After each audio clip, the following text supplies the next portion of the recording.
Okay. Well, good evening, and thank you for attending. Welcome. Since 5 p.m.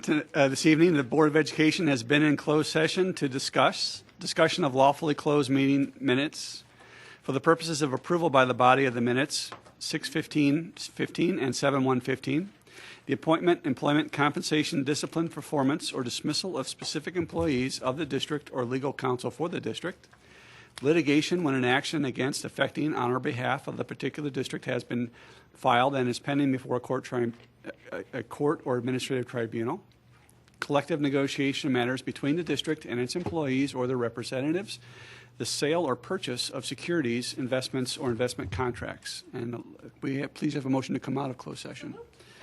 There's a motion and a second. All in favor? Aye. All right. So welcome to the regular meeting, or the business meeting of the Board of Education for July 20th, 2015. Our mission is to educate students to be self-directed learners, collaborative workers, complex thinkers, quality producers, and community contributors. May I have a roll call, please, Ms. Bell? Sure. Board members present: Susan Crotty, Mike Yench, Susan Price, Terry Fielden, Jackie Romberg, and Kristen Fitzgerald. Would you all please rise and we'll say the Pledge of Allegiance? And can we have Parka, please? I pledge allegiance to the flag of the United States of America and to the republic for which it stands, one nation, under God, indivisible, with liberty and justice for all. So, Steve, could you adjust the thermostat maybe a little bit? Yeah, it's a little warm. Normally it's the opposite. We're requesting for it to be cold. Tonight we're in a little different mode. Yes, and so we'd like to get Donna Wanke back on the phone, so I'd like a motion from the board to include Donna Wanke, who is on the way for work. So moved. Is there a second? Motion and a second. Voice vote or? Aye. Aye. All in favor? That too. Either way, favor or not favor.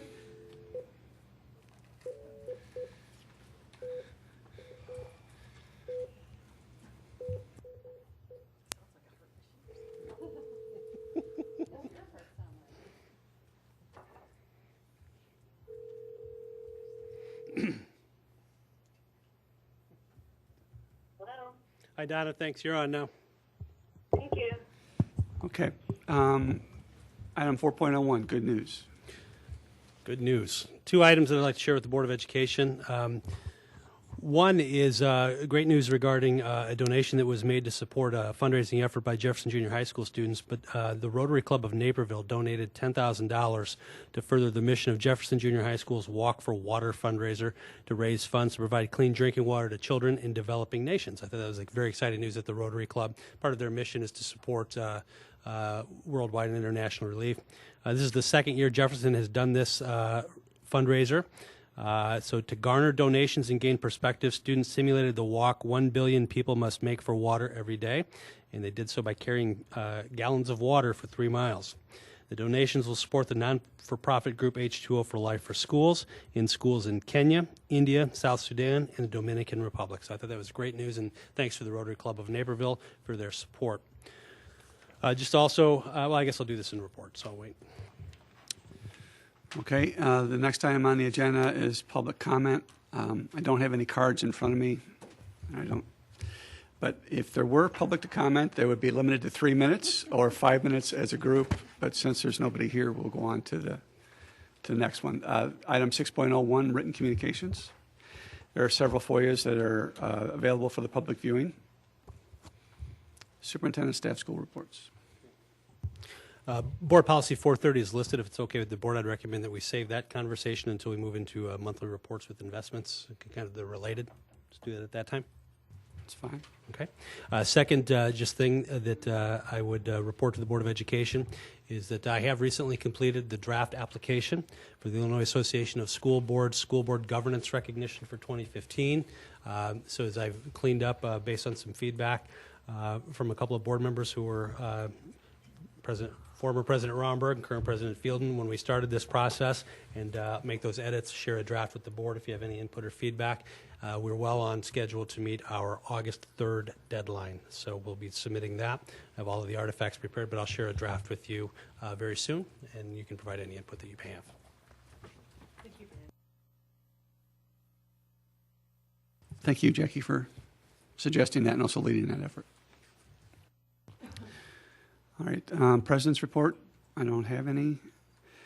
We have the board committee liaisons and adopt a school assignments that are posted for everybody's review. Go ahead, Jackie. And I thought they looked great. I wonder, just food for thought, if anybody, I sat on business partnerships last year, and I think one person is plenty, plus an alternate. I'm not suggesting, as people get busy this year, it didn't occur to me some of these things till later, but I sat on that committee.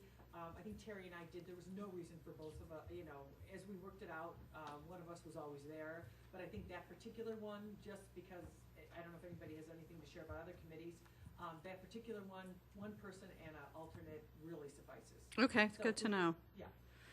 And then I did hear from a board member who wanted a change, which is to move her to Business Education Community Partnership. That's where you wanted to move, because you talked to me beforehand, and I was collecting notes as I did this. Is that okay with you, Susan, if I move her off? Because that's a monthly meeting, and I was trying to be aware of your schedule as well. So she would move into that. I only have one assignment. Right. So then I would move on to the one that you're on? I don't think so. What were you planning to do? I know that Terry had said that Was plenty to talk about it. So, What's that? you want to do less assignments.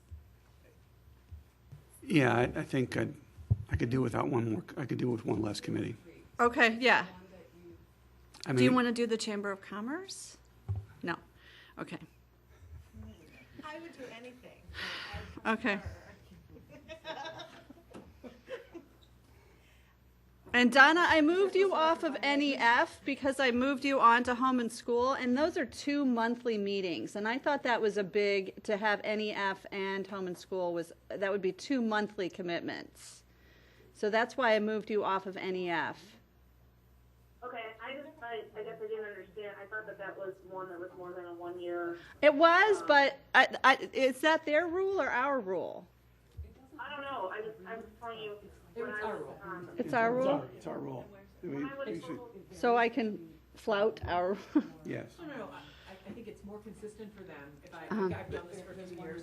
I think it helps them to have a consistent person stay on for a couple of years. It's hard for them to really give much in 1 year. And the point was always 2 years. Terry was the only one that stayed 3, and there were some extenuating circumstances. It's a 2-year role. right. And then if somebody else doesn't want to stay on, I guess it could be longer, but it's hard for them to affect a change in a year. Oh, sorry. I'm pretty loud. Y'all heard me, didn't you? So, my 2 cents. Only in the Okay. front row, though. Yes. So Kristen had a suggestion What? that I do lend, because that would get Terry off of one, Okay. and then she would do business, education, community partnerships. Okay. Is that okay? Sounds good to me. Okay. I have another question on those. I know I've asked several times about adding our alternative high school and adding our transition program, and I feel like it just keeps getting kicked down the road, and I don't know that we've ever really discussed it, but I feel like they're important kind of special things that we have here, and I've never really gotten everyone's view on if those should be on or not. Because we used to have other things. Things have come and gone. Born to Read used to be on it when Debbie was on it, and then I stepped onto it, and they didn't need one anymore, so. Initially, I would say my reaction would be the Connections Program transition. I could certainly see our students who remain in district. I don't know with alternative placement that I would necessarily have a concern, but I'd be interested in the perspective of board members. Oh, is this a great idea? Is that like an adopt a school assignment, or is it? I don't know, it could be anything. I mean, just- however you feel it would be appropriate. I mean, we haven't had a discussion on it. I'm actually. The only, I guess my perspective, I think if you want to go and visit it, great, visit it. Because the flip side is, we've talked about having student representatives, but do you get placed in the bridge and then get this extra benefit to come and sit at a board meeting? Probably No. not. No, I understand, but that's been Right. talked about too. I personally think if people would like to go and visit, it would be great. I worry that they are they're such small their administrative staff is so lean, and they have so much going on, that we're going there, and to be in that fold might be kind of hard. But that's just my 2 cents. I would rather just go as people are interested in going. But my 2 cents, I'll know I have that. So. Good, Mike.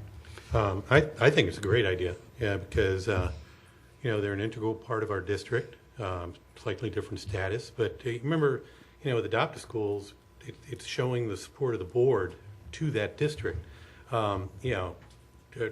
You could say the same thing. We could drop in any of the schools if you really want to see it. So I don't, hopefully would notice.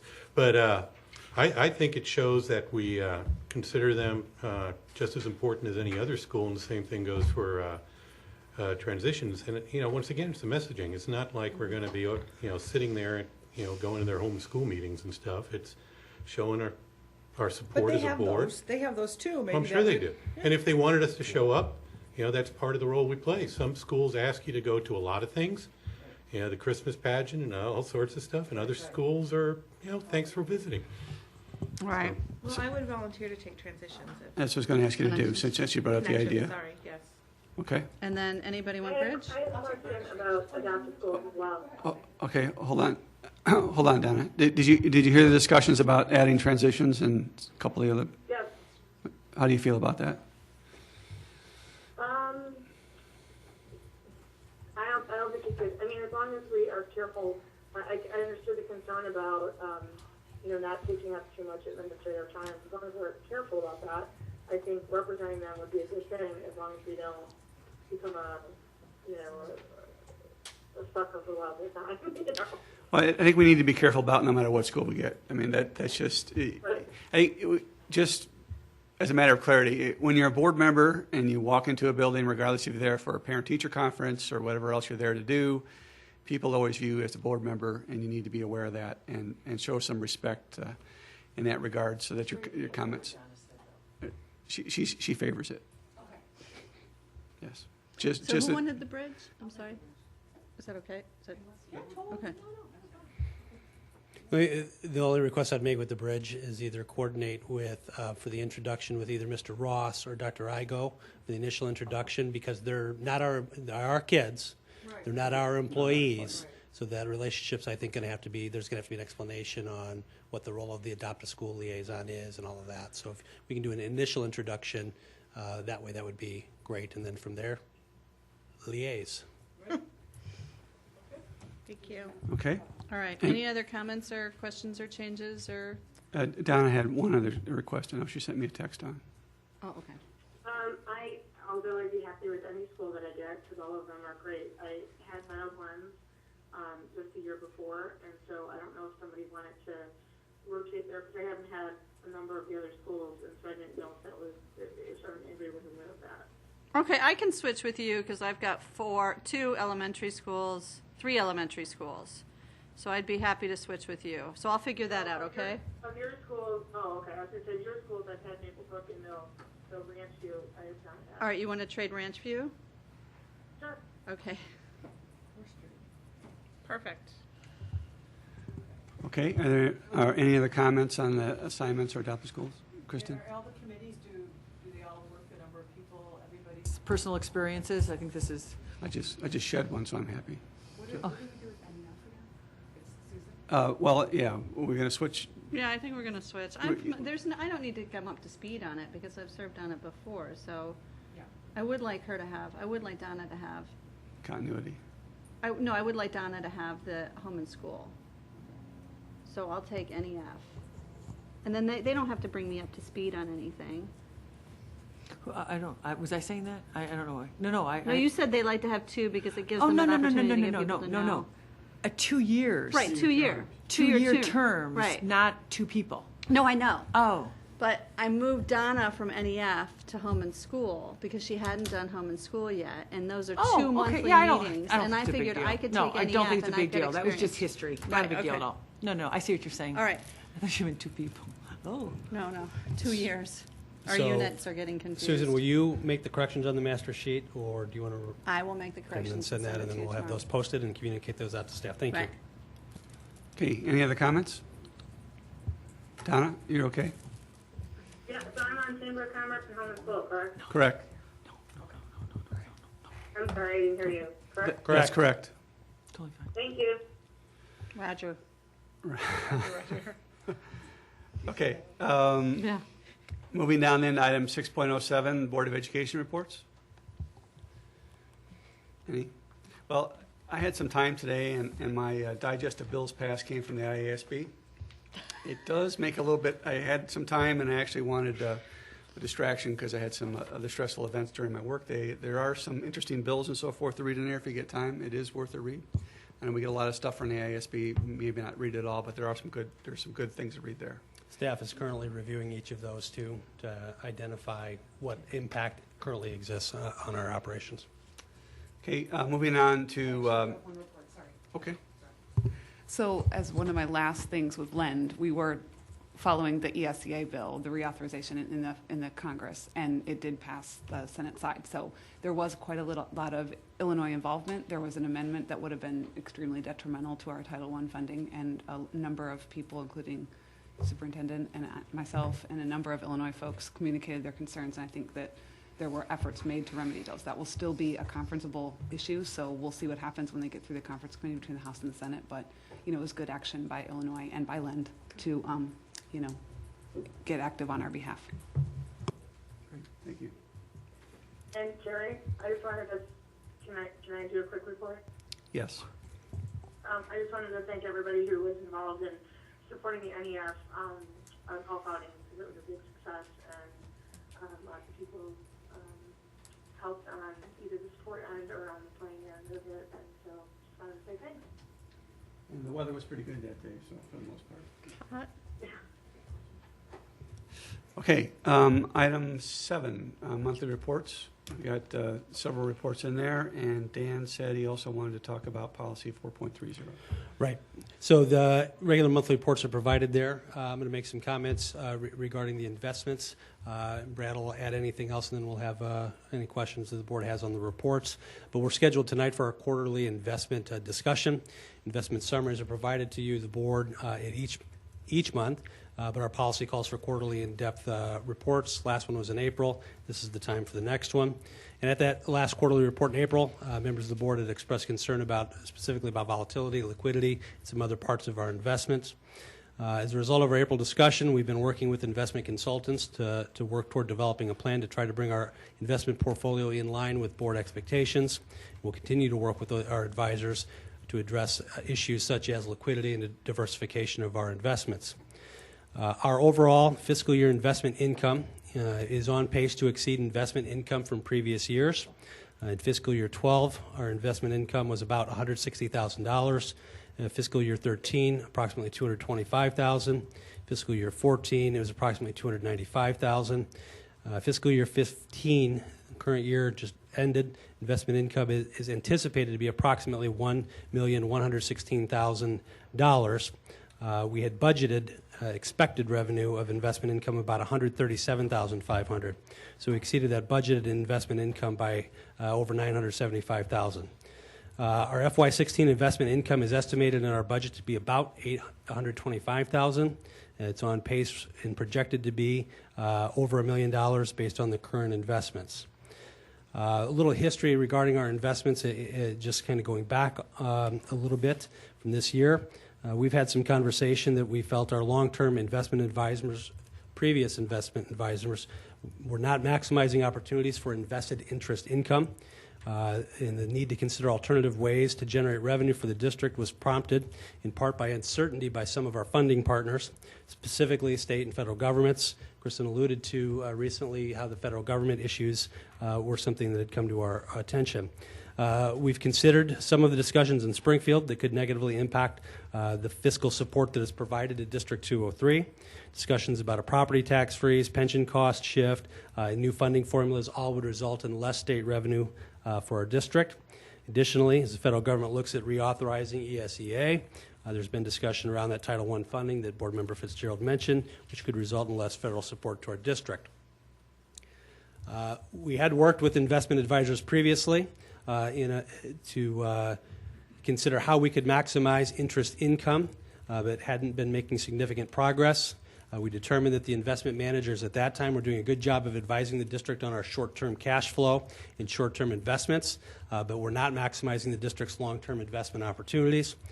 Back in September, District 203 requested qualifications and proposals for long-term investment advising, and at our meeting on October 20, 2014, the board approved contracts with 2 new investment firms. One advisor investment portfolio included investments in municipal bonds that were more volatile than the board had anticipated, and some of the bonds in that portfolio have been downgraded more than once. The board and the district have terminated our contract with that advisor, and we're working with our current remaining investment advisor at Ellers to address safety of investment, liquidity, rate of return, and diversification of our long-term investment portfolio. As we've talked about and we know, any investment comes with a certain amount of associated risk. More interest usually means more risk. We've determined through our conversations that our portfolio has to minimize the risk that we're facing. So with less risk, we also recognize there'll be a little less reward, a little less interest, but greater security.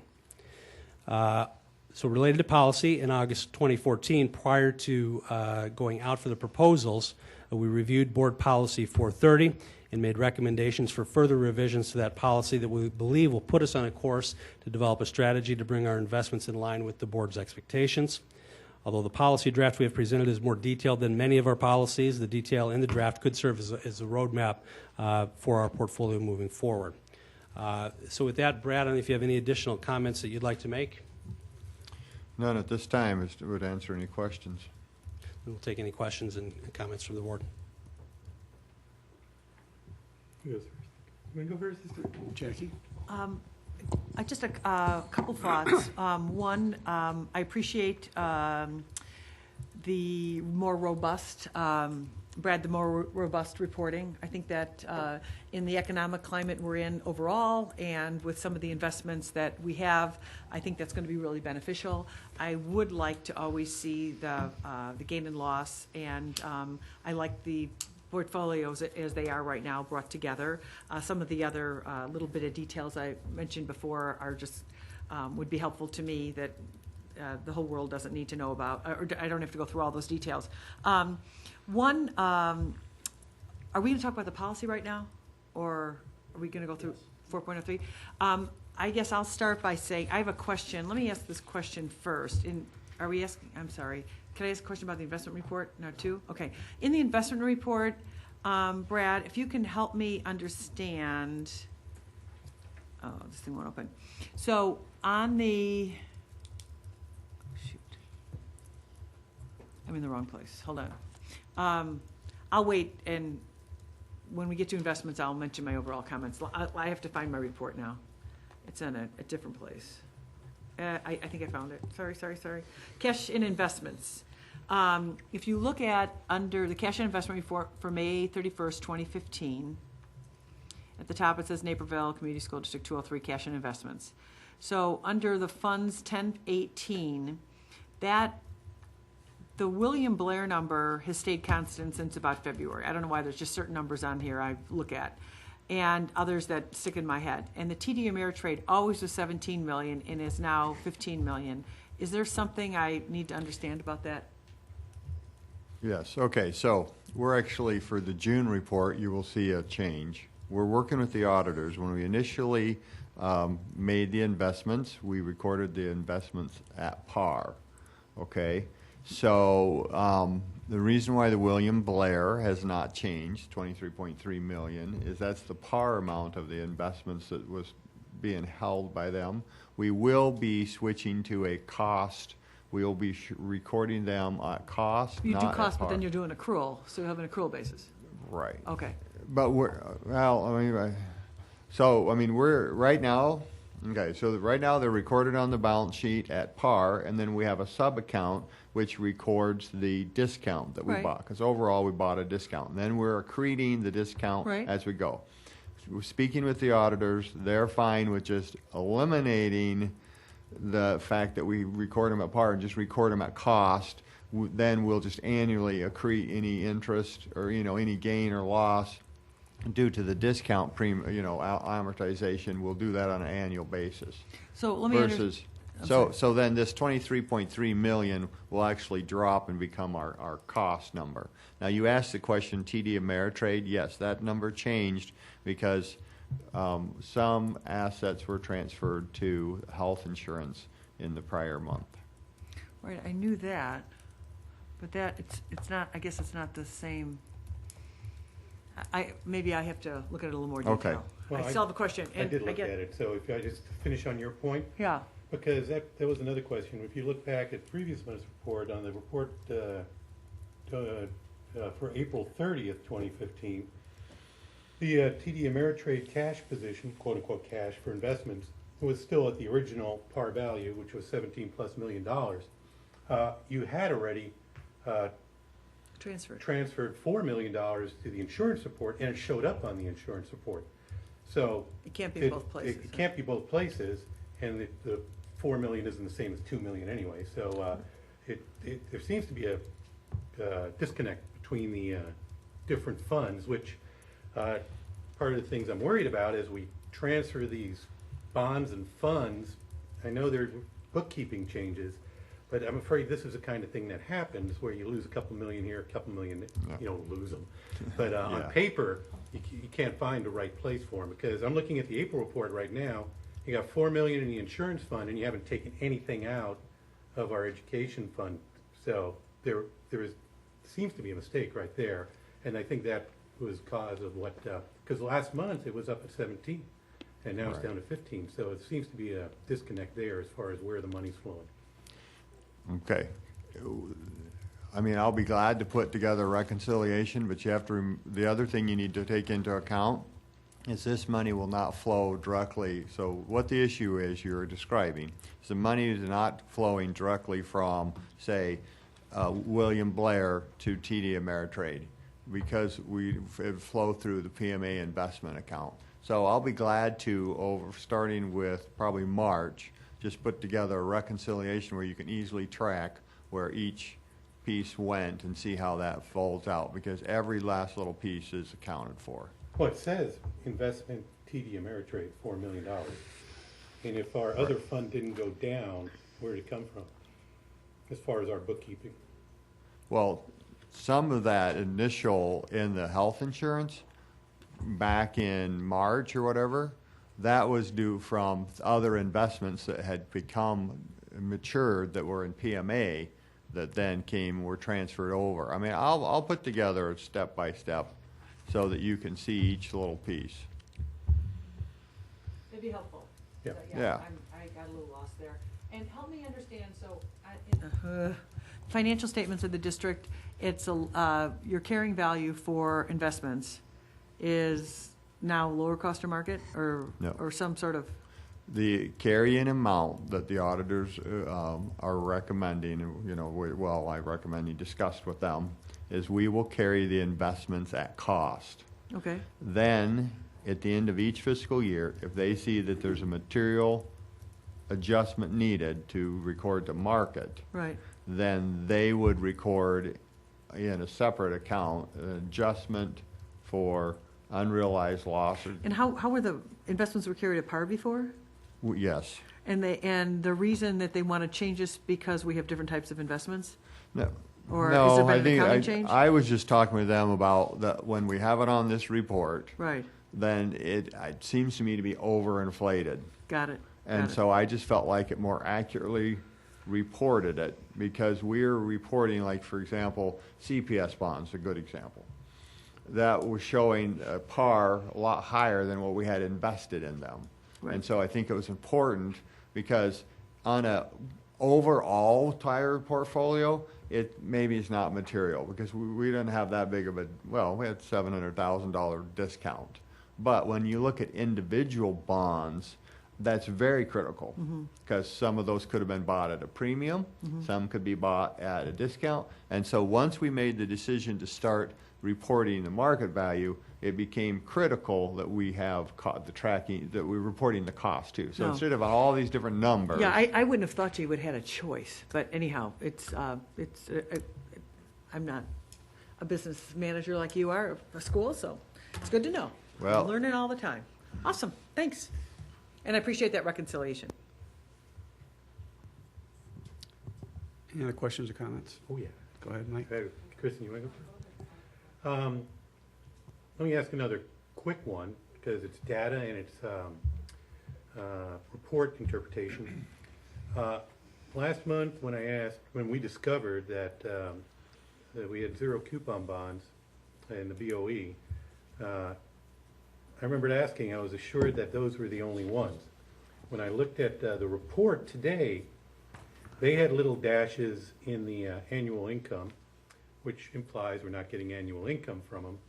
But to my surprise, there were 8 other bonds, which also did not have annual income, which would seem to imply they're also 0 coupon bonds. Some of them are quite large. Did I mishear last month, or am I reading this incorrectly? No, if you're reading the report correctly, so we went back and I collected the estimated annual income based off the schedules. So if I misspoke last month, I sincerely apologize, but I have had this double checked by our advisors, and this is accurate. So if it has a dash, and if you, yeah, so there's a coupon rate listed on the report too. Sure. So, So everything with a dash is a 0 coupon bond? yes. And will this be loaded in? I'm sorry, this microphone thing. Brad, are you going to put this in board docs for the community, the June one, or does that get you off schedule? You'll wait and do that the next time? Is that how it Well, works? this is the report that would normally be scheduled for the June, so I mean, that's when I was planning on. The one that you gave us by email this afternoon, that's going to go in board docs, or no? We can put there. I just, It would be, typically it would be presented at our next business meeting. which would be July. Right. Got it. Okay. August. Whatever. I just think if it's the one we're talking about, it should. All it should the other migrate. financial reports are in arrears. Yeah. So to be consistent, he did this, even though we have much better data for Right. these. So our plan will be, Brad, correct, we would typically bring that forward at the August business meeting. Exactly right. Okay. You know, I just, now that you confirm that, I just want to go on the record as saying I found it very disconcerting that we have that much money in 0 coupon bonds. For those in the audience that don't know what those are, it's like when you remember when you were a kid and you got savings bonds, or you gave someone savings bonds, you paid a discount to get the bond. So if you bought a savings bond that matured in 10 years and it was a $100 bond, you paid $60 for it, or 70. And it wasn't worth any more until you cashed it in. So that's what these are. So the problem is, one of the reasons we went to this philosophy or more aggressive investment style was to increase our income. And it's disappointing to find out that we actually just made long-term bets that if we needed the money earlier, we'd be subject to greater market risk. So just wanted to go on a record with that. Switching over to the investment policy, 4.30, which is what led off this discussion. The first thing I want to say is, I've reviewed this many times over the last several months, certainly since we last talked about investments during our last investment report.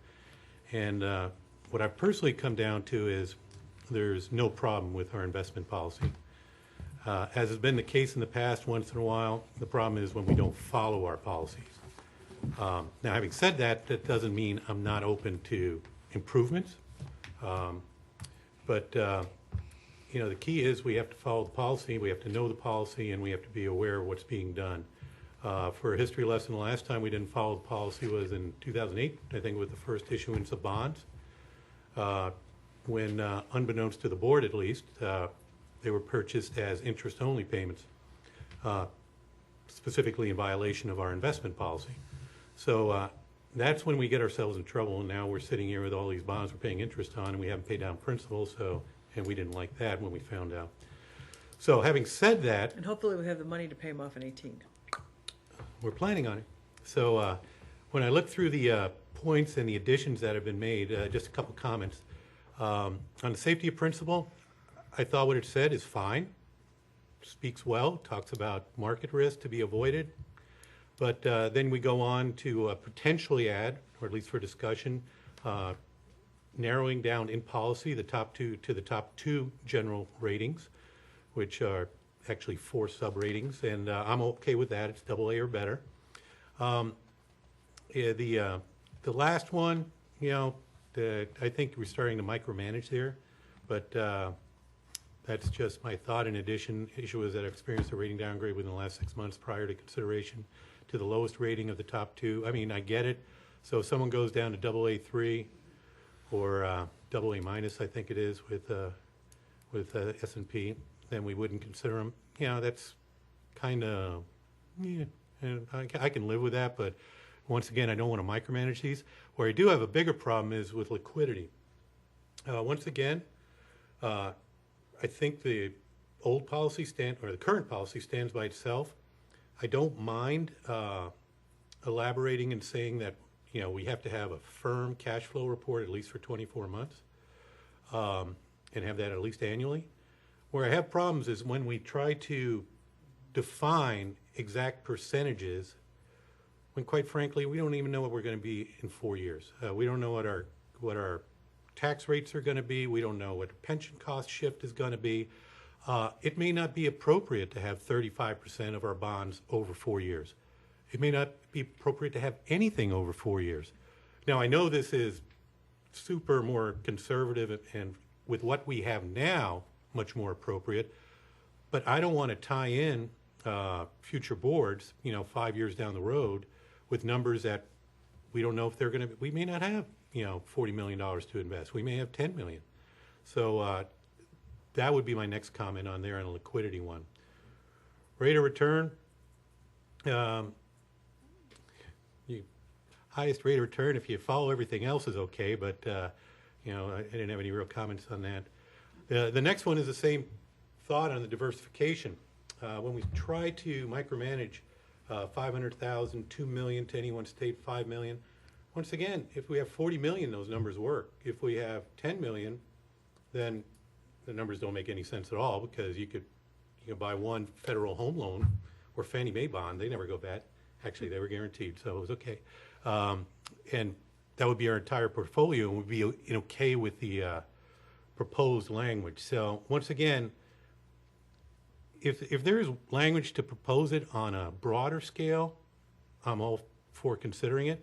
When we start to write specific strategies and tactics and numbers into our policy, that's where I start having pause.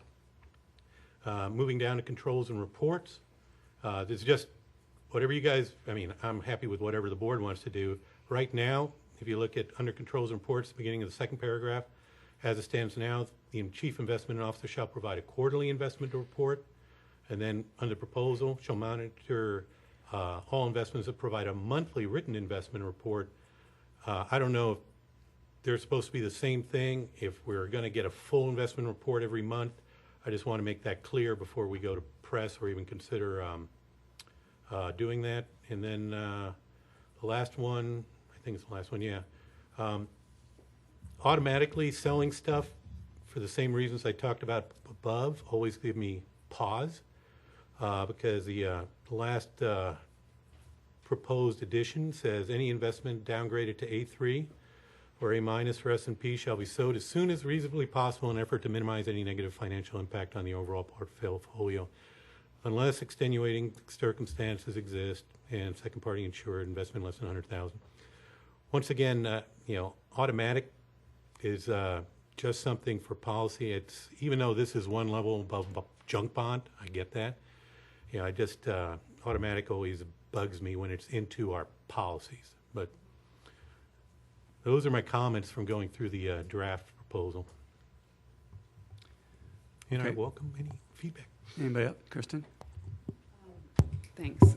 Well, to comment on your report that you made about the investments, I'm appreciative of the fact that the investment advisors that were under control of part of our investment were dismissed. I agree that they were that the investments that they put into the portfolio were of great concern. I continue to be concerned about the portfolio. As Mike said about the policy, the criterion on the policy are adequate. Safety of principal, liquidity, rate of return, diversification. I think that adding specific direction may in some cases be warranted, so that we can be sure that it's understandable. But I feel my greater concern is not the policy, it's that I'm concerned that our portfolio doesn't meet the criterion in the policy. I'm more concerned about can we actually meet the status of this liquidity statement, based on our portfolio, just given the investments that we were ill-advised into entering into. I feel certain that criterion 1, in terms of the safety of principal, several of our investments, particularly the BOE, they don't meet that. And so my concern would be, how do we go from here? I know that you're working to, get additional advice in addition to the folks that we still have, but I think we can look at addressing the policy. My concern is more that the portfolio doesn't meet the current policy, not on diversification and liquidity and safety and principal. So. And I'd piggyback and say it doesn't, do you say diversification? Yeah. Okay. I said all three. Okay. Anybody else? So, Jackie? can I ask, what is our goal tonight? Are we? Right. I guess I want to echo what Mike said. I don't believe, except for one word under rate of return. Yeah. Under rate of return, if highest were changed to maximum return, I would say our existing policy as it sets is fine with me. I worry that when you go down the road and you have as Mike pointed out, you have not 40 million to work with, but you have 10 million or 5 million. You also have property tax caps, potential property tax caps, or any other things that, any of these scenarios, I think our policy was a good policy. I think that, so I guess what I'm asking, what are we trying to accomplish? Are we trying to add words to the policy now? Is that what the red line version's about? Or is it to talk about tonight? And I also agree with Kristen said, unfortunately, our policy was there. I think we've all learned in the process how we needed to provide or follow the policy. That is what we had some problems with. So what are we trying to do tonight with the policy? It was brought forward for the board's consideration if you felt that through some of our conversations and looking at our investments, there had been some concern expressed regarding whether or not the policy was. And I think as we've gone through reviewing the policy, I think we've all kind of came to the consensus that, you know what, the policy is pretty sound as is, likely. Okay. This was just, again, kind of reflective of the conversations and concerns that have come forward. Is this something, that's why it's listed where it's at. It's not a first read. It's just listed as a draft. This is what it could look like. And if what we're hearing from the board is that the policy as is should give ample guidance as is, that's where we're at. Well, or it's something very important. Do we put the policy back on for the next business meeting and have people have some time to digest it? Well, this would be like a 3-meeting policy. Yeah. But I felt, part of my discussion with Dan was this, I felt it was important enough that we do have 3 bites at the apple.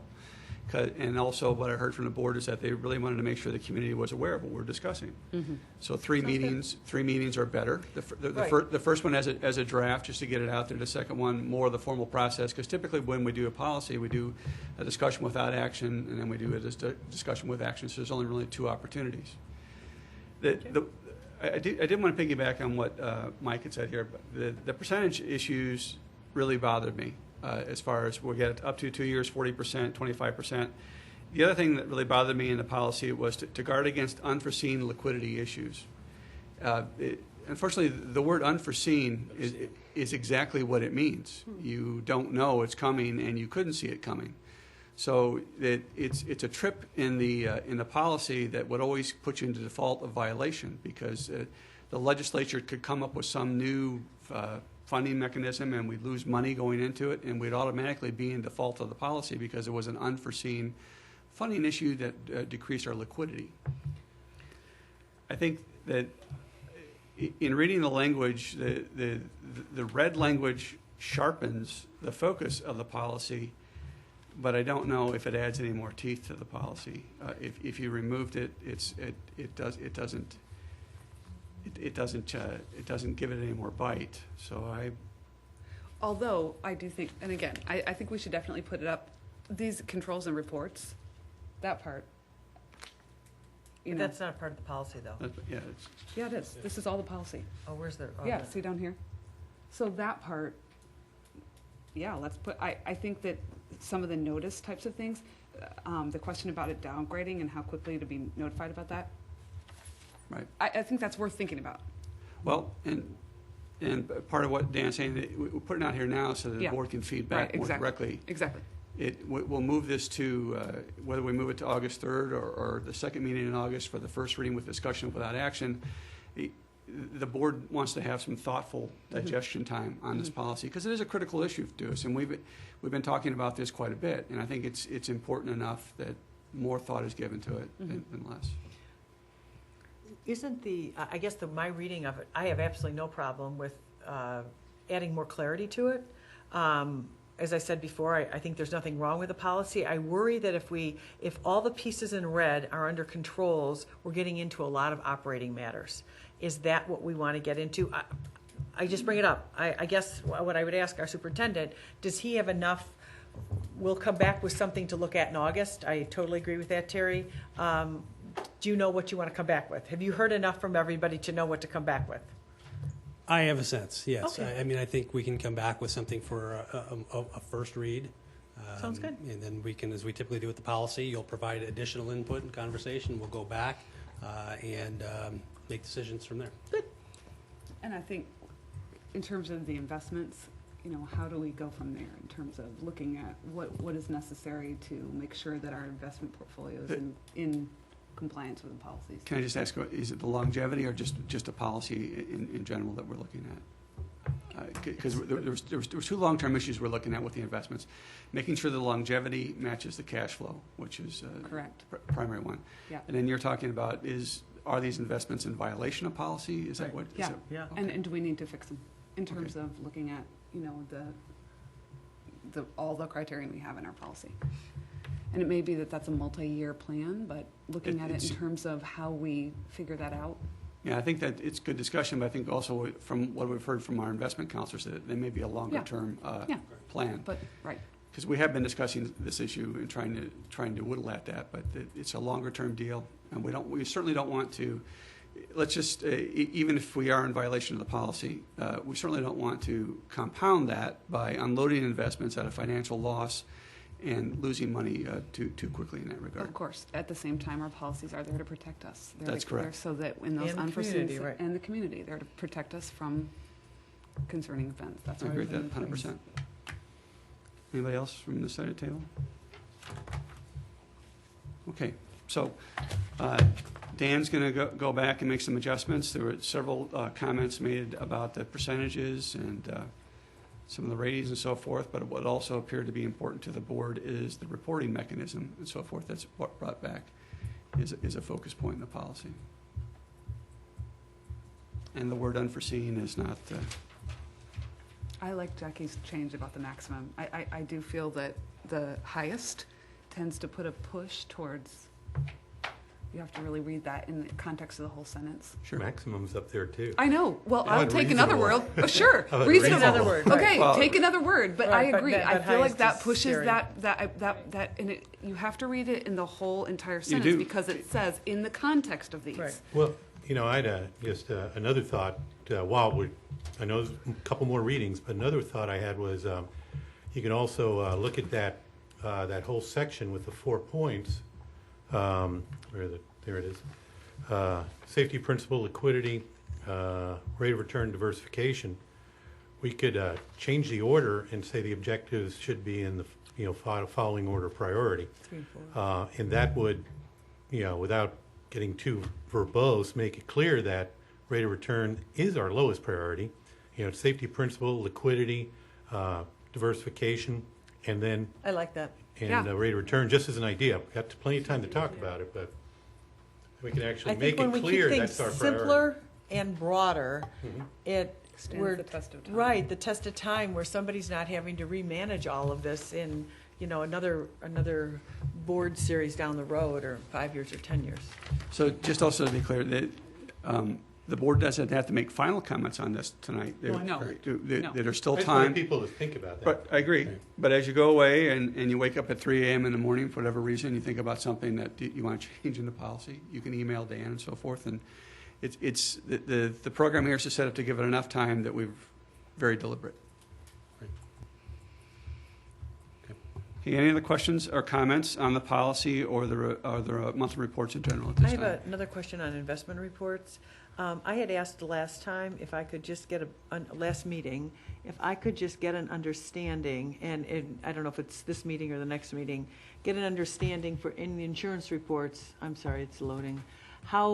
What the is there an advisor group in this group of investments? How are they decided?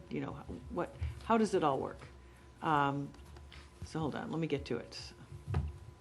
Is yours open? I got it here, right here. So this is a whole investment group, thank you. How do you do this? Oh, you just- So this investment group, the investment starting with Fifth Third Bank.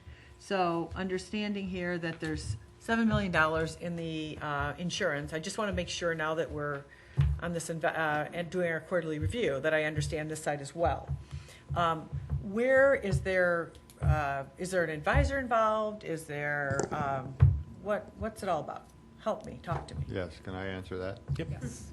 Absolutely. Okay, so the investments, starting with Fifth Third Bank through GE Capital Bank, that total $4.8 million. Mm-hmm. Those are all held by PMA, and their investment advisors advise us on those investments. So PMA is the custodian. All the way Yep. down to capital. No, I understand the $4 million here. PMA is the custodian. And who's the advisor. And the advisor. And the advisor. Is that checks and balances? Okay, and what about the other piece? And the other, starting with the FNMA note to the Federal Home Loan Bond Step-Up, those are TD Ameritrade, and Ellers is the Advisor. advisors. Okay, so I guess what I would love us to think about, or have the administration think about, is that first piece, is having the same person be the custodian and the advisor. What are the segregation of duties to protect us? Just be able to share that with us next time. It should be Okay, anything, Mike? Yeah, on the, another report, the cash and investments report, I just wanted to make clear for myself, when we look at this cash and investments report, the 65 million, that does not include the insurance fund, is that correct? That is correct. So you need the insurance fund to make sure that we meet our 10% cash reserve, correct? No. Not, you mean today? As of this report. 2019. Okay. Because if I take 40 million from 65, we're at 25, which is slightly below our expenditures. Well, when you're looking at the board policy, 440 on incurring debt, it says the district shall maintain a 10% cash reserve, whether that's invested or in a money market or checking account. It doesn't specify the requirements, so all cash is considered in that 10%. So you consider a bond that matures in 15 years the same as cash? When it comes to policy 440, that we shall maintain a 10% cash reserves, yes. Reserve is calculated as the year-end cash balance in operating funds less any current property taxes collected. The reserve is sufficient to provide cash flow for operations should revenues be delayed by 1 month at any time through the year. How is bonds that don't mature for 5+ years available to cover expenses? Well, okay, if it came to push to shove, you could liquidate that, but in this case, we're well above that 10% rule. Well, I can tell you as one board member, I interpret cash as cash. I interpret bonds as investments. Okay? Now, I don't know where you put it in for your auditors, but this board policy was written with the idea that it's cash, at least as far as I'm concerned. And if Okay, anybody well, else that's- wants to weigh in on that next month, that's fine too, but Okay, I that's think that's not how maybe we we're having a little understand it. disagreement on cash flow. You know, it doesn't do me any good to have a bond mature in 2030 if I need that $2 million now, and especially in a rising interest rate environment. So that's where I'm having problems with our cash flow projections. And what I'm really trying to do is make sure we're on the same page. And I'm Right. not sure we are. No, I don't think we are, but we certainly, I'd be glad to go over those reports. I think it's a matter of, let's look at what those different reports are measuring and make sure we're on the same page. And what's the policy note for that number? Is that 4.4, did you say? Yeah. Yeah, what's, 440. so maybe we should put that policy up, just to make sure that we have a good understanding of what the board means by that. Mhm. Yeah, if it, you know, maybe I'm off base and I look Well, at it cash seems- differently than other people. It seems to suggest that it was written with the intent of being able to pay bills. That's what it seems to suggest, That's what it says. That's what it was. which set would up for. mean I think you pay bills with cash, cash. Which means you'd have to have the cash to pay the bill. or at least some horses or something. And it just the other way to look at it too, if you had to sell the bonds to make us cash positive, just for sake of argument, and we had to sell them because they're not at maturity and we sold them at a loss, Right. that wouldn't make sense either. Right, so I apologize, I misspoke on one topic. Okay, I was looking at this cash report here where he's asking, okay, are we violating our current policy because it says 65 million? So is this report you're looking at right here, it says cash and investments. This is not the report that measures policy 440. Policy 440 clearly states that we're going to take the year-end cash less any taxes and then compare that to our expenditures. And when you do that calculation, we are above that. I'll double check that, but I Well, beginning next month, you told us that you're going to start adding the insurance fund in there, right?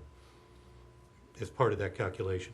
yes, because So that's, that'll give us a buffer, there's no doubt. If you throw the insurance fund in our total cash available, meaning we can raid that for operational expenses if we want to, which isn't addressed here, but I'm not sure was part of the thought process at the time.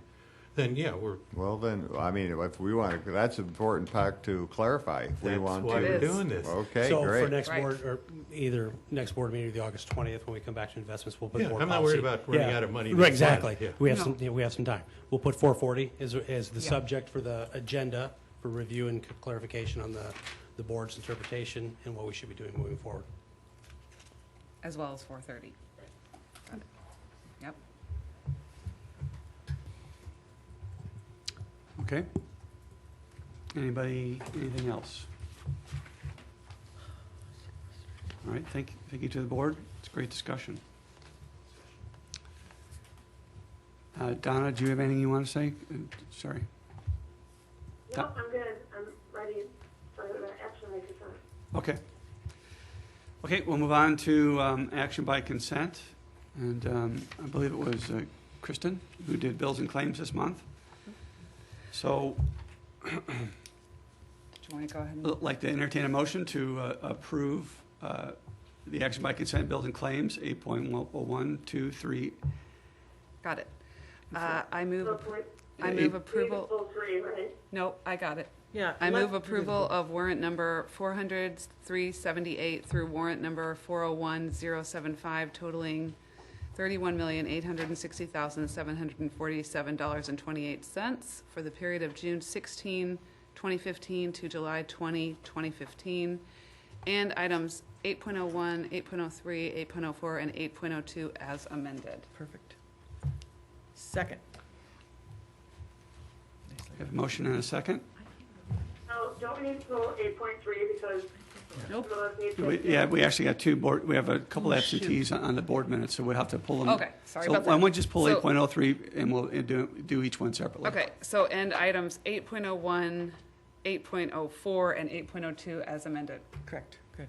Okay, we have a second for that motion? Second. Okay, so we have a motion and a second for 8.01, 8.02 as amended in closed session, and 8.04. Roll call, please, Ms. Bell.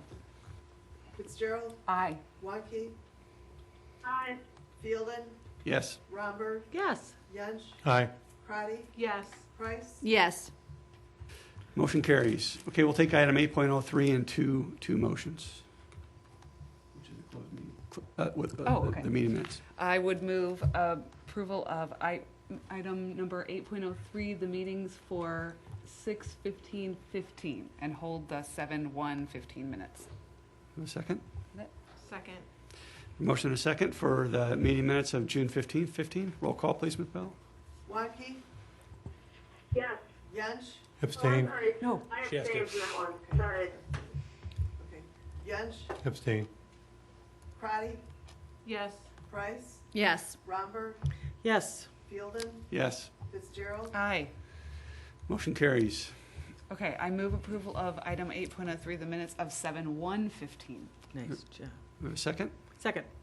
A motion and a second for the meeting minutes of July 1st, 2015. Roll call, please. Fitzgerald, Aye. Wanke, Yes. Crotty, Abstain. Yench, Abstain. Romberg. No, you were there, you were there. You were there. 7:1, Linda, you were when I there. left early? You didn't leave No, early on you were July there, 1st. 7-1. You were there. You were there the whole time. No, you were there 7:1. It was a special meeting. Say 7-1 aye. was a special 7:1 meeting. was the special Okay. meeting. Especially when you came in, you Oh, were the there the whole special time. meeting, okay. A special Then meeting. then I'll approve it. They're really sticking your brain, don't they? Romberg, Yes. The dates Fielden, don't. Yes. Price, Yes. Motion carries. Hey, Terry, I had one question. Sure. Do we, I had a hard time hearing Kristen, but do we, change? Yes, Yes. yes, it's amended. It's amended. Yeah, we amended as, Amended the personnel report? yes, it was amended as in closed session. Okay, thank you. I just didn't hear that piece. Thank you. Very welcome. Okay, moving on to discussion without action. First item, driver's education. The purpose of the meeting and conversation tonight is to provide the Board of Education background information regarding our desire to seek an application for a waiver of the driver's education fee. There's some background information provided for you. Essentially, school code allows districts to charge up to $250 for the driver's education course fee, and you have to apply for a waiver from the General Assembly if you wish to charge above that number. And so you have some background information that's been provided by Brad. Law allows us to go up to a maximum of 400. At this time, our recommendation is 300 for fiscal year 16-17. Our thought, and we would consider incremental increases, but the statute requires that we identify what our intended fee is going to be. As long as the board continues to wish to go forward with this, we are scheduled for a public hearing, I think, for April 3rd, which is correct on that date? August. August 3rd, August 3rd. sorry. Other A month.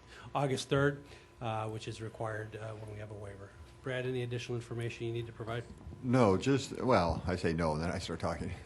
The reason why this is coming forward now is because of the waiver timeline. Yeah. So in order to have this effective for the upcoming, we would need to act on this or send this in by August 14th.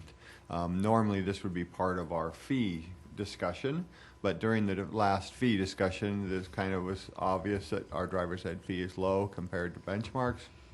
That doesn't mean it needs to be changed. It just wanted to make sure if the board wanted to have that discussion, we did it in a timely manner, because if, next spring when we're having our fee discussion, it would be impossible to make the change at that point. So if I could ask a question, is this, this is not going to be for this fiscal year where people, I'm sorry? 16, 17, okay. So so for the community that's listening, and there's thousands of them, if you're registering your child for high school, it's not going to affect you this year, in That is August, correct. next month. Got it, thank you. Do we send out a special note? Because I remember the year that I had driver's ed on my kids' fee schedule, and I'm like, you have 3 kids and you're paying the whole thing. Do you send those out early, like as a reminder? Because it's so much more, and I don't think you just, as a parent, you really realize that it's going to be that much more. I just, it's customer service to our community. I honestly don't know the answer to that question, but I know we do a pretty good job of sending out information through the social media, other aspects of communication regarding action the board takes. We are required to publish that we have a hearing on it and allow public input on that. Because you know who's Yeah. signing up ahead of time, Yeah. pretty much. We could look at what that might Okay, look like. thank you. It's the Kane Show. Any other, No, I think it's great that you're thinking this way. We're not covering our costs. We've got to increase our fees. Any other comments? Okay, move on to policy revisions, section 8. Okay, we're going to turn it over to our person who quarterbacks the policies for us, and that's Kane. As you know, we've been really kind of getting some red line revisions and recommendations for updating our policies in place. And over the next several meetings, we're going to try to chunk out sections of policy with recommendations that are consistent with Illinois Association of School Boards. I was going to give the wrong one. Illinois Association of School Boards press recommendations. Kane, I'll let you take over. So policy section 8.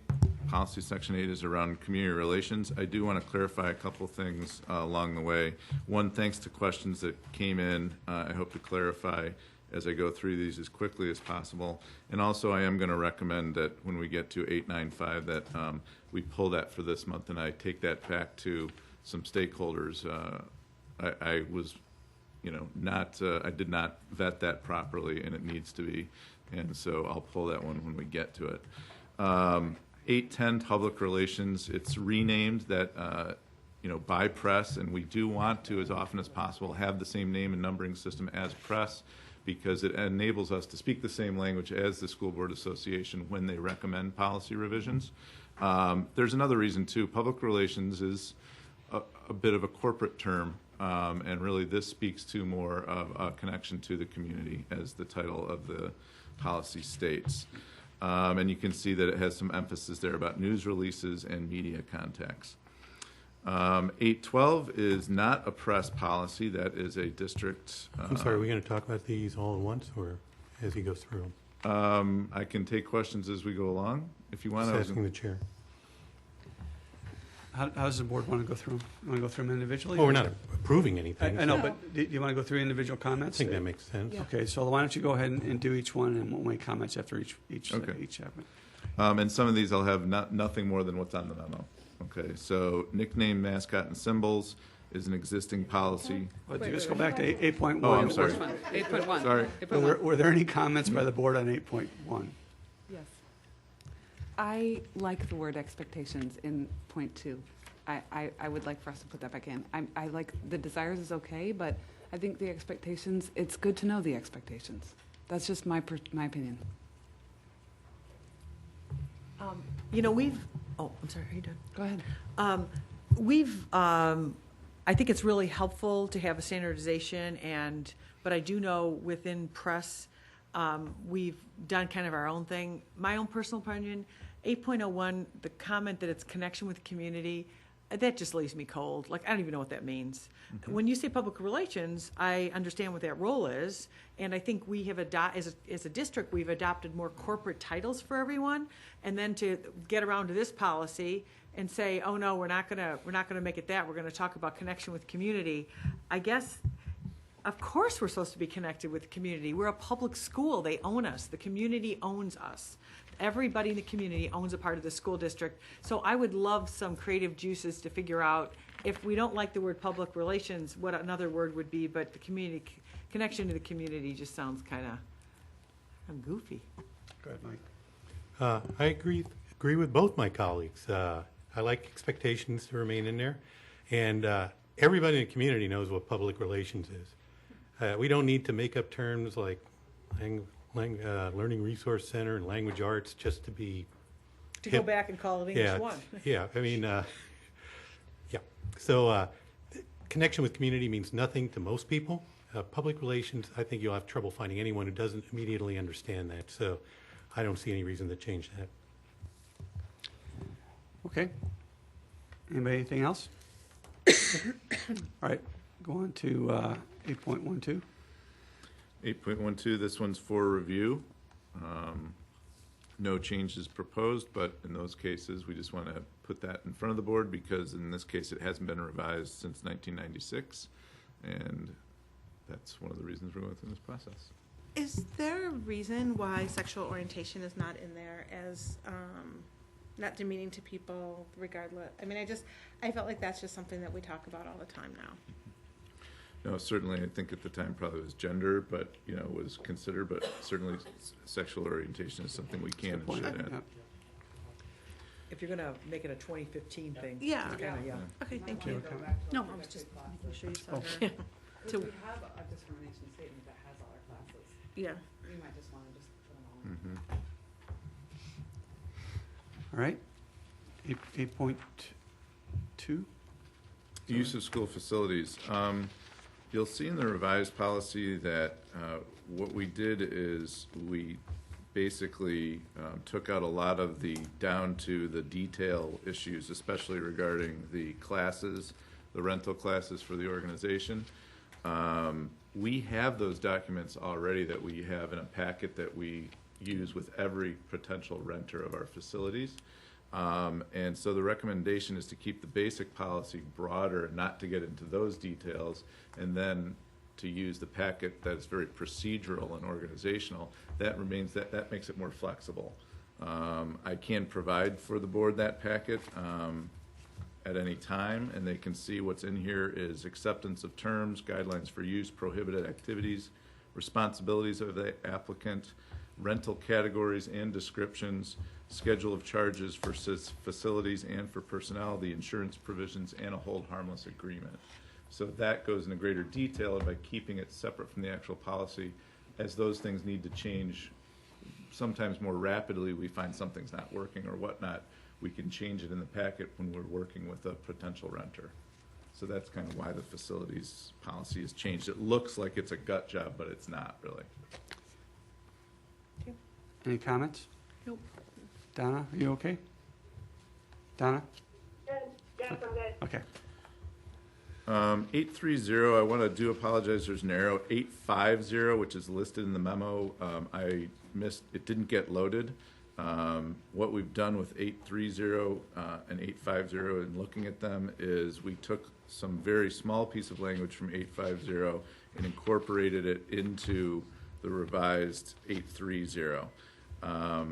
So for instance, the language from 850, and I know there's been some question about this, is the language right after the opening points that says the school district encourages visits to schools. That's existing language from 850.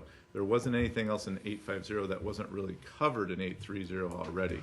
So we're eliminating proposing the elimination of 850 and only keeping that language, since it was positive, constructive language that the board had previously adopted about visiting schools. Can you just load it in for next time? Yes, Perfect. absolutely. That's an error on our part. And Perfect, then no worries. 830 is revised as you see it. I had a question on that one. Mm-hmm. Under visitor, it says any person other than an enrolled student or employee, and my question was, at times, students are needed to be suspended or whatever. Like, they're still enrolled with us, so Mhm. how could you specify that? So, in good standing, or I don't know how, like, how do you, And I think it's specified in other policy related to discipline. isn't it? Okay. Yeah, it would, yeah, it is. The strictures on what happens to a student in that particular Okay. instance is in discipline. We can find the reference for you. that's fine. But if not, we'll If double not, check, right, and if we'll it's double not, check. we'll Okay. go ahead and clarify that.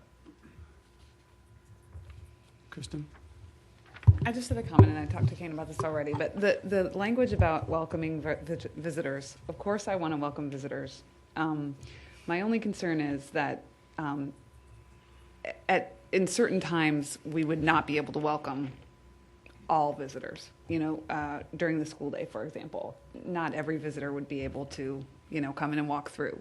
I think, this was written in 1996, and, it's just, we probably have a little bit more security requirements in terms of what's necessary. Obviously, we still would encourage a visit, and Kate and I talked through a scenario where you could go in and they could say, well, you can come back, and we'd be happy to give you a tour if you wanted to see, that's still welcoming, but I wouldn't want it to express that at any time anyone would be able to have access to any district building. Well, it says that the school property are required to report to the building's principal's office and receive permission to remain on school property. Or with identification or something, can we say that? Is that what That's you're? that's It there says here, too. shows identification, it says Yes. right here, and Right, where's yeah. user ID? Yeah. So you can't, You just, Right. even though you Go to come in with the principal's right office. identification, you want to come in and visit, doesn't mean you're getting permission on that day Yeah. to come in. The building because there's principals. testing, the high Right. school has Obviously, I mean, it's like, I just wanted to make sure that we don't feel that statement would be too broad at the beginning. I think you got to read the whole thing in its Okay. context. And Yeah. Okay. the good news, it's two separate sentences. Yes. So you can't, if they were commingled, would be more inclined to say separate them, but it's. And apparently, it has not been a problem under the current provision, which is great. And we obviously do want to welcome. I just, during the school day, there's some times when we wouldn't be able to have access. We never check into the principal's office. I mean, people don't, when they come in the doors, don't check into the principal's office. I do. I think the principal's office refers It's to the more front of a office. front Okay, Like office. the administrative office. Yeah, the front office. Okay. It- It says- She's absolutely right. But it says Front principal's Calls the office. administrative office. Yeah, definitely. Okay. To Kristen's point, because you can read this and go, hey, I'm Joe Blow, I'm a taxpayer, I want to come and tour this school. When's a good time for you? And according to this, they should say yes and invite me by sometimes, and I can come by and get access to the building, right? According to the Under policy, yes. under certain circumstances laid up by the head administrator, the principal in that case. That would be an expectation of this policy that would happen, but it would be under whatever the principal determined was the circumstances that were appropriate for that to happen. And what would those look like? I'll give an example. I mean, an alumnus comes by the building and says, "Oh, I went here in year so-and-so. I'd really love to come and see where I had third grade with Mr. Bridges. Can I come by?" And if I were the principal, I'd say, I could arrange that. Here are the hours where you can come by and do that. It'd be after students are gone. And then I would make that possible. And, you do want to encourage certainly alumni of the building, come and see their school. And So it would not, you don't foresee this being a blanket approval to let people in, even with permission during the school day? no, Okay. I And don't I read think it to that way. Kristen's point, there hasn't been a problem, and I think that. There hasn't, and that language actually, it already existed in 850. Right, And, right. and the one reason to keep that was the positive, constructive tone Right. that it It sets. is a positive for- tone, which I always like. I just, I wouldn't ever want it to be construed that we would be we'll let it If somebody allowing came in unfettered waiving access. that policy, certainly we would revisit that. And I don't- causing Likely the concern. first administrator, building principal, or other administrator would meet with the individual to understand the request for the visit, Yeah. determine what was appropriate, what's not appropriate. And just in the flip side of that scenario is if somebody who had an inappropriate purpose for wanting to visit, and they did this, this is actually a flag for an administrator to be alerted to that and to possibly follow up if it were ever appropriate. So there's some expectations there that our principals do exactly what we expect them to when these things come up, and we have had no concerns. 840, there's no press recommendation for this. This is for board review. So if the board, between now and the next meeting has questions or would like to see other things in this policy, this would be an opportunity for that to happen. Again, this isn't one where we've felt like or we've gotten any feedback that we need to add anything particular to this policy. But certainly, that's why we go through this process. Any comments, 8.4? This one was interesting. 842? Yeah. Yes, 842 is simply one, press made the recommendation that line 4 in the existing policy be eliminated. The real reason, there's some history at other districts across the state on occasion where this particular activity's perhaps been abused or misused.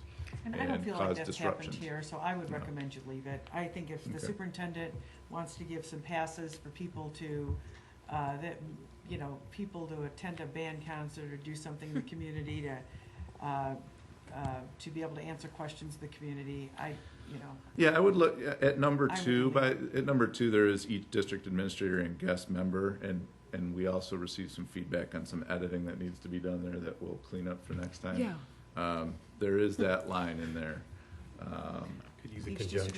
administrator. Yeah, has a that guest was member. actually existing, right? That was there already. I know it was existing, but it does appear to be a guest member of the board, and I wondered who that Yeah. was. Yeah. So there Oh, I is that guess. provision, but Members. certainly if the board recommends that we keep See, number 4. 96 was before my time. For a lot of people's time. Can I just confirm that the feeling of the board is that number 4 remains in, or? I think I think it's a good the idea. superintendent can decide who Okay. he wants to give it past. We don't trust the Yeah, superintendent who can't. we talked. I felt comfortable that point number 2 would have addressed it. Yeah. So either way. Point number but- 2, I think- I mean, there are policies, right? So point number 2 is poorly written, right? So what, let's talk about the guest member of the board. Who is that? Like, get rid of those. I know. He's gonna fix it. Oh, I'm sorry. He said he was gonna fix it. Oh, I'm Yeah, sorry. I'm sorry. I'm sorry. Yeah. What I would say is press made the recommendation because remember, it's a school board association recommendation. Right. They're probably making it thinking they're protecting their own members from what's happened in other I'm places. sorry, I was, so. And was maybe it's reading the it. patrons word that they don't like. Just say community members. yeah. I was thinking You of know what I mean? library. The ministry. patrons Yeah, is sort of a weird that might word. be That's better. the point. I It was a think it's a concern weird about word. a vendor or something. I agree with that. privilege Put for- community so that's- member, we and then can you're done. change the language. Yeah, right. Okay. You can put it on a special occasion, I don't care what. Yeah. No, a few days. Just say. Okay, 8.6. 860, we're just recommending for elimination because this is Covered. covered. Yeah. Right. It's existing. It's not necessary as a piece of policy. It's already covered in the CBA. And the CBA is the controlling thing for work conditions in that specific instance. 8.7. 8.7. It just clarifies existing language in a couple of instances, and makes some statutory references. It does, as was questioned, we do name the complaint manager in other areas, but the Title II coordinator is something that we don't name specifically in terms of a position in the school, because that could be reassigned to somebody on a given basis. So, Any comments? 8.8. 8.8, this just provides some more detail regarding, gifts, and some of it is aspirational or conceptual, and others is sort of some direction from IASB. Certainly, it's not comprehensive in any regards as this comes up, nor should it be, because you want some flexibility. Certainly gift by guest board member. Yeah. Okay. Okay. 8.82. 8.82, we took the existing and then press recommended language, and also we took this to the business, what we call B3CR now, the Business Council on College and Career Readiness. which is- Seriously? I didn't know there was that acronym. Yeah. We must, Maybe that's an internal term we use. think so. But the Kinda Business cute, though. Council on College and Career Readiness did get a copy of this in its spring meeting, and we had about, I was not at that meeting, so I don't know the verbal feedback, but we also got half a dozen or so, revisions back from different members on things, and Awesome. so we made some Great. changes related to that also. It does focus on some more specifics. It does also talk about college and career readiness in some more specifics. And it's just a guiding set of principles. okay, what was that acronym? B3CR. Add some more clunky things. It sounds like a band. No, B3, I get it. Okay, 8.9. 8.90, I did not include the press recommendation at this time. It's a very extensive, detailed recommendation that includes a lot of what would become potentially, I don't want to say burdensome is not the right word, but potentially burdensome procedural steps for inclusion of not only home and school associations, but booster clubs and other groups, including having, approved bylaws for everyone that have specific things in them. We weren't ready to bring that forward. We didn't think it was a good recommendation at this time. However, we will look to take it to various groups in the coming year to get feedback on how we could use what's good in that policy That's a good plan. and Yeah. improve upon it. That's totally some good. But feedback, that will yeah. take actually a number of months to go and Yeah. vet through, Right. because you're talking, it would affect everything from home and school to band parents, to choir parents, to, swim parents, Each of those could potentially be affected, and that's a lot of ripples in the pond. Right. Okay, and even though you spoke a little bit about 8.95, do you want to touch on it again? Yeah, 895, I have to apologize. I took for granted that at some point in the past, this had gone through SFCP. It had not, even though all of these policies have gone through an iterative process where they've gotten feedback, gone to press, then come back to us. I took for granted that that had happened with this policy, and it has not. So it needs to go to the SFCP core team before I'm ready to bring it forward. So it won't, we're not recommending a change at this time. Okay. Okay. Well, and the thing that bothered me on 8.95 was the overall change was to simplify the superintendent's responsibility for partnerships, and I would think, so. Yeah, and I can be honest, that was my shorthand for it. Okay. And it was simplifying, it does sound, it Yeah, has it some sounds negative like, connotations. we don't want to bother him with that. Right, Yeah, all you people, yeah. I get it, got That was it. a lot of changes. Yeah. Getting the feedback is good. All Yes, right. that'll be good. be- 8100 simply includes some state agencies, IEMA, and some cross-references for working with other, Agencies. when we Right. cooperate in various ways. And last one, 8110. Yeah, 8110, there's some confusion. I have to go back and double check with press because their current stated revision is a lot more like what we have now, but the one they presented to us actually eliminated this and simply referred us to the NUEA bargaining agreement, which isn't the appropriate place for this Right. statement. Oh, right. In community relations and public complaints, which they also suggest we could call public suggestions and concerns. Sure. I like that better. Well, certainly you don't want to accuse your public of just being complainers, right? They're there to- Or Exactly. as Kristen pointed out, we only want valid Valid complaints. complaints. So, Right, valid okay, we don't want valid complaints. So your complaint is not valid, so you go in that one. Right. That one is a really good Obviously, one. They'll cut out a lot of them. No So subjectivity, no. this is simply for board review at this time, and if there's any other things for us to add or change. But the NUEA bargaining agreement and that grievance process is covered under that agreement. The uniform grievance procedure is actually a procedure that we have for public complaints, and we use that procedure on a regular basis. It can pertain to other complaints that are not covered under a bargaining agreement, because a grievance is a very specific thing. But we have a very good policy in 2.260 that covers that when there's a complaint, and we follow it on a regular basis as we should when those complaints come in. So what is the second paragraph?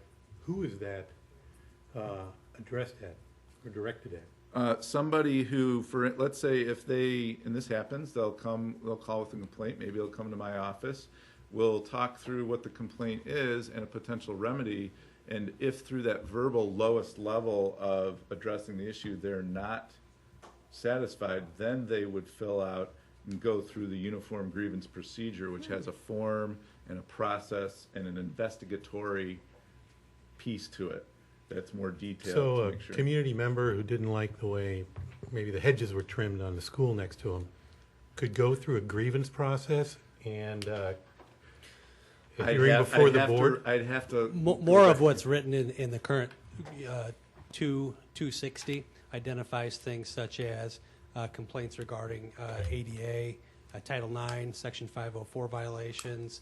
A common one would be a curriculum concern, curriculum objection. Like I didn't get into the gifted program.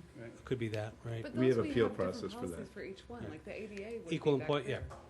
Bullying issues could be handled through this. Mhm. Through a grievance procedure and a hearing before a board.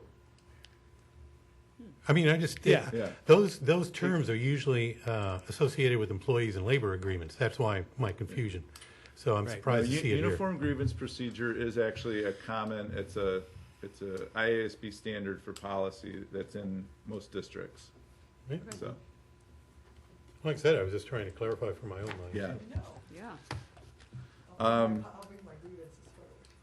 Public suggestions and concerns is certainly a title we could change for this policy too, if that's something that the board supports. Sure. That would and be we better could than put it- complaint, certainly. Yeah. Yeah. Because not everybody would have a And then complaint, right? whatever you say on it, then put it in the policy too, instead of valid complaints. Sure. I'll just say, it's my connection, my Okay. connection. I'll bring that forward as a or possible revision for public, next time. or public concerns. I mean, it's- Nicely done, Kate. Okay. If there are any questions between now and the next board meeting about this, let me know, but I will make the corrections and the revisions as directed. All right. Good, Okay, thank you. If that, and as usual, if anybody else has any other comments on these policies, you can get them before the next meeting when we take action on them. Okay, jumping down to schedule of events. I would just add that there's an event that didn't make the list. July 27th, we've added a Board of Education meeting for the purpose of planning. So Monday, July 27th at 5 p.m. Yeah, and I guess that would be helpful if somebody in the community, yeah. So if they can- All right, not, anybody have any new business? I skipped that and I should have. Nope. All right. The other important event, of course, is August 19th, when classes begin again. I know that I have 2 people in my household that are looking forward to that date. Are both of them children, or is there either way? That would, there's 2 people. It just happens I also have 2 students, but 2 of us are very excited about that.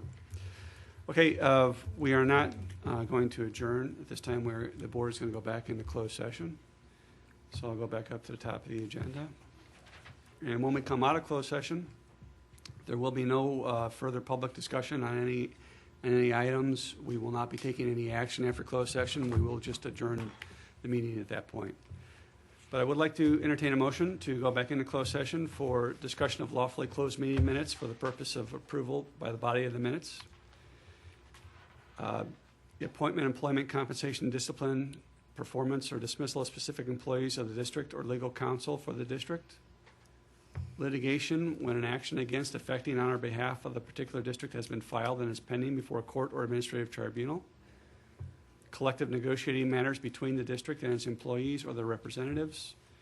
The sale or purchase of securities, investments, or investment contracts. So moved. Second. Second, we have a motion and a second. All in favor? Roll call. Roll call, sorry. Yes. Roll call. Aye. Price, Yes. Fitzgerald, Aye. Wonky, Yes. Fielden, Yes, Romberg, Yes. Crotty. Yes. motion carries. Thank you all for attending. Thank you. Are we calling you back in? Sure. Okay. Is this yours or mine? Yours. Thank you. Not mine. Yeah, I would think so. Do I give this back to you? Who do I give this to? Oh, it goes to Ann? Okay, and this goes to somebody, right? I'm really hungry. Who gets this? Does this go to somebody? It says board president. Jackie's not gonna be there? I got it blown off.